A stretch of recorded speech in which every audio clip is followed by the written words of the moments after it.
သင်ခန်းစာတွေပြင်ဆင်ရန်လိုအပ်တဲ့ပစ္စည်းတွေကတော့တမချန်းစာစာရွက်အလွတ်ဂတ်ထုဘူးအသေးဇစ်ကဲ့သို့ဖွင့်ပိတ်နိုင်သောပလတ်စတစ်အိတ်ဆော့ပင်နဲ့ကတ်ကြီးလိုပဲဖြစ်ပါတယ်။ဆရာကဇစ်ကဲ့သို့ဖွင့်ပိတ်နိုင်တဲ့ပလတ်စတစ်အိတ်ထဲထည့်နိုင်တဲ့အသေးပုံလေးတွေကိုတေချာစွာညှက်ပြီးအိတ်ထဲကိုထည့်ပေးရမှာဖြစ်ပါတယ်။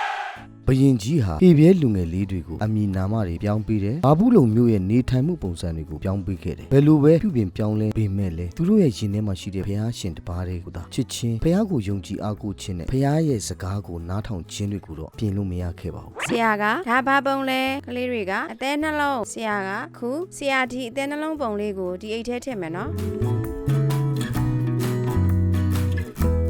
ဒါလေးကိုအိတ်လို့မခေါ်တော့ဘူးနော်။ကလေးတို့ကဒါလေးကိုနာမည်သစ်ပေးရမယ်ကလေးတို့ဘာနာမည်ပေးမလဲပြောပါဦးကလေးတစ်နှလုံးသားလေးနားခိုရဆရာကကဲနောက်တစ်ယောက်နှလုံးသားထည့်ရဘူးကလေးဆရာကဲနောက်တစ်ယောက်နှလုံးသားသိမ်းဆဲရဆရာကဟုတ်ပြီဒါပေမဲ့အထဲကတော့ဘာပဲလဲတွေ့တယ်နော်အထဲကအရာကတော့မပြောင်းလဲဘူးကဲဆရာပြင်ကြည့်မယ်နော်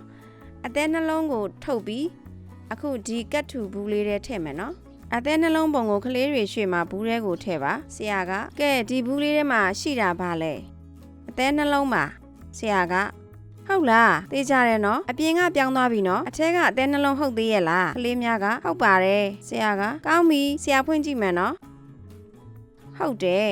အပြင်မန်းကဘလို့တွေပဲပြောင်းပြောင်းနာမည်တွေပြောင်းပြောင်းအထဲမှာရှိတဲ့အရာကတော့မပြောင်းလဲသွားဘူးနော်